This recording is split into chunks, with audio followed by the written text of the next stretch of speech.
बिस्मिल्लाहिर्रहमानिर्रहीम अस्सलामुअलैकुम। आज हमने बात करनी है कि किन वजूहात की बिना पर जायदाद हिबा जो है वो अगर कोई बंदा गिफ्ट करता है, कोई प्रॉपर्टी करता है, तो उस प्रॉपर्टी को किन वजूहात की बिना पर जो है अदालत मनसूख कर सकती है। और हिबा आमतौर पर हम इसे तमलीक भी कहते हैं। हिबा जो है वो किन सूरत हाल में कैंसिल हो जाता है और कब कैंसिल नहीं होता। हिबे की भी टाइप्स हैं। हिबाजनामा जो है वो किस तरह जो है वो रजिस्टर किया जाता है। इस जो इंतकाल हिबा होता है वो क्या होता है, जुबानी हिबा जिसे भी कहते हैं वो क्या होता है।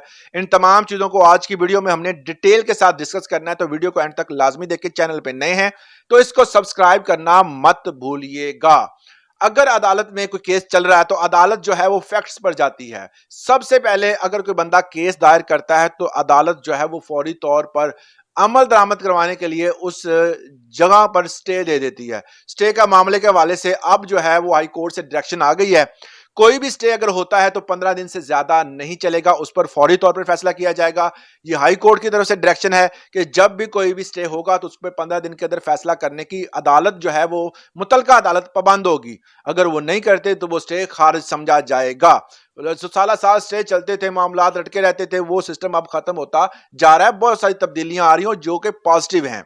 अब बात करते हैं जी हिबानामा की। हिबानामा जो होता है, अगर वो स्टाम्प पेपर पर आप उस जगह की जो आपके पास प्रॉपर्टी है, जो बंदा को हिबा करना चाहता है, तो उस प्रॉपर्टी को अगर वो उसकी स्टैंप ड्यूटी पे करता है, उसको रजिस्टर्ड करवाता है रजिस्ट्रार के ऑफिस में जाकर, और उसके बाद उस प्रॉपर्टी को मुकम्मल तौर पर गवाहान की मौजूदगी में दूसरे बंदे को ट्रांसफर कर देता है, तो ये एक मुकम्मल रजिस्टर्ड हिबानामा होता है जिसमें आप टैक्सेस भी पे करते हैं। एक होता है इंतकाल हिबा, जुबानी हिबा, जिसमें गवाहान की मौजूदगी में पटवारी इतला करता है तहसीलदार को और रजिस्ट्रार को, और उसके बाद ये मुकम्मल तौर पर जो है वो प्रॉपर्टी गवाहान की मौजूदगी में उसका इंतकाल दर्ज हो जाता है। ये कुछ दो टाइप्स हैं जिसको मैंने पहले आपको इसलिए समझाया ताकि आपको पता चल जाए कि हिबानामा और इंतकाल हिबा जुबानी जो है वो क्या होता है।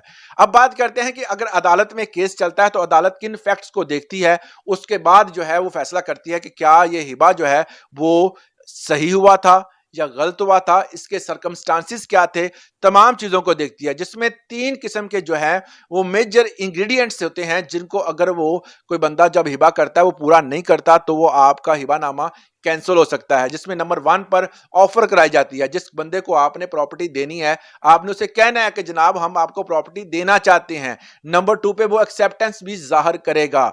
मतलब आप कहते हैं जी मैंने आपके नाम प्रॉपर्टी करनी है, तो वो कहे जी हाँ जी आप कर सकते हैं, मैं लेने के लिए तैयार हूं। नंबर 3 पर पोजेशन उसकी होनी चाहिए। आपने घर दिया, घर पर उसका कब्जा होना चाहिए। अगर कब्जा नहीं है तो वो हिबानामा कैंसिल समझे। अगर आपके पास प्रॉपर्टी और आपने हिबा कर दिया और आप पर अब आप अभी तक आप खुद काबिज हैं या कोई और काबिज है, तो वो प्रॉपर्टी जो है वो हिबा नहीं होगा, वो हिबा इजीली कैंसिल हो जाएगा। तीसरे नंबर पर हिबा अगर आपने रजिस्टर नहीं करवाया, हिबेनामे अगर आपने रजिस्टर नहीं करवाया, वैसे एक सादा कागज पे या आपने 100-150 वाले स्टैम्प पेपर पे करके दिया हुआ है, तो उसकी कदर कोई नहीं है, वो जीरो है। क्योंकि इसकी वजह से अगर आप करते हैं तो मामलात खराब हो सकते हैं, क्योंकि आपने स्टैंप ड्यूटी पे नहीं की, आपने उसको रजिस्टर नहीं करवाया, गवाहान की मौजूदगी में तमाम तर लवाजमात उसके पूरे नहीं किए, तो इस तरह का कैंसिल हो सकता है। क्योंकि सेक्शन 17 बताता है कि अगर कोई भी प्रॉपर्टी आप किसी दूसरे नंबर बंदे के नाम पर ट्रांसफर करते हैं तो उसको रजिस्टर करवाना जरूरी है, अकॉर्डिंग टू रूल जो है सेक्शन 17 के मुताबिक। अगर नहीं करते तो वो कैंसिल समझे।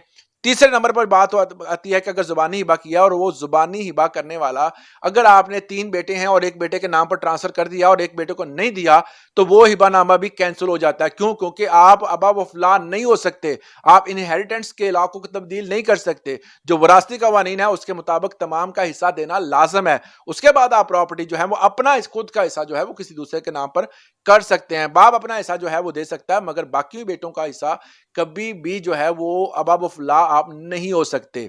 इसलिए ऐसे हिबे भी कैंसिल हो जाते हैं।